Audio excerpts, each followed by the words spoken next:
Let's talk injuries, and it's even more important this week because they're turning right around and playing Thursday night in Kansas City. I'm in the locker room last night. I was one of the last ones to leave.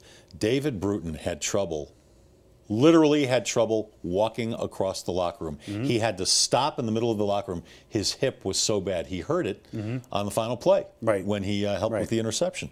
And a team doctor had to come over and confer with him in the middle of the locker room and basically help him to his locker.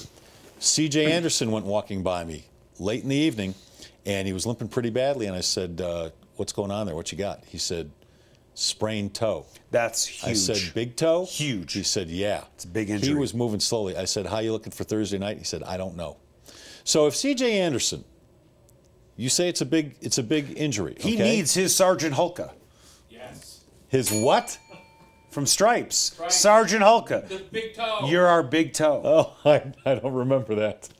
A long time ago I saw that movie. Nice. I think you were like 40 when it, I think you were like 40 when it came out. That's funny. That's not funny. So if for some reason, let's take worst case scenario here. C.J. Anderson out 2 to 3 weeks. You're lacking depth at running back. There's a guy out there on the beach. Monty Ball. Monte Ball. You bring him back. He knows the playbook. He's healthy. No, you move up Capri Bibbs. You like Capri Bibbs better than Monte Ball? I like Capri Bibbs better on special teams, and if David Bruton's going to be out, then you make that switch. Because David Bruton is far more valuable on special teams than he is as a safety, and I think he's a good safety, but I expect T.J. Ward to play that entire game. Okay, so you've got Ronnie Hillman, you've got Juwan Thompson, and you've got Capri Bibbs if C.J. Anderson can't play. That's enough, 3 guys? You're all right with that? You're all right with those 3? I don't think you have much How of a are you choice. divvying up the carries against Kansas City? You go with Ronnie Hillman as your workhorse, and then you go with Juwan Thompson. I see. I'm a big Juwan Thompson fan. Right. I want to see him get 10, 12 carries a game. So would I. But Ronnie Hillman has been the best running back for the Broncos over the last 6, 7 weeks. C.J. Anderson, who had a Pro Bowl year last year, got that job because his name is C.J. Anderson.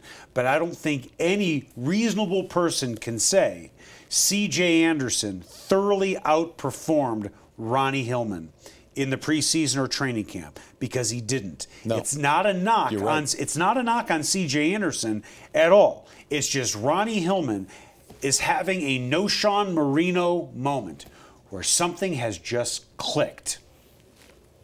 Grade the offensive line. Marginal at best. You know what I worry about with this offensive line? Gary Kubiak, and I asked the question in the post-game news conference about it looked more like a passing team than a running team, whereas he came in and said we're going to run the ball more. Gary said we were in max protect a lot. Yeah. And Peyton was still getting hit in max protect. And something else that he said. Really? Something else that he said in that press conference was, this is what scared me. We had the right alignment. Okay? It was the same answer. Right alignment to protect Peyton, and a Ravens player got to Peyton clean. Yeah. And we were in the right alignment. All right, so does this have to do with a lack of talent on the offensive line? Does it have to do with the inexperience at left tackle and center? Does it have to do with the lack of chemistry because these guys were playing together for the first time? I mean, Sambrelo had never taken an NFL snap. Mathis, his first snap with the Broncos under game conditions. Paradise had never taken an NFL snap.